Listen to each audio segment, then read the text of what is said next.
si subjekty tvrdí, že našli shodu. Členové rýsující se koalice poslední téma nakonec zabralo víc času než čekali. Stále platí, že závěry komentují jenom obecně. Kompletní se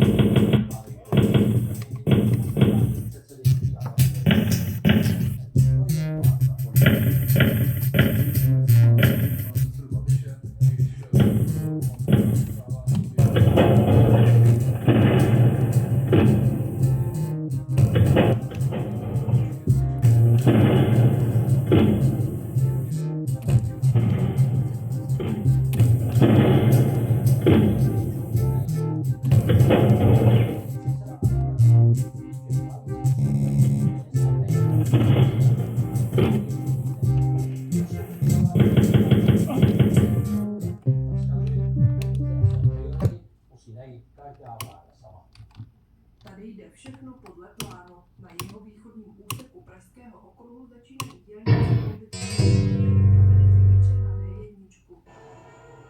To na severní části by mohla nastat komplikace. Pokud stát nedoplní na dopravní stavby peníze, hrozí, že ŘSD nebude mít na výkup pozemků, na kterých má vyrůst další úsek.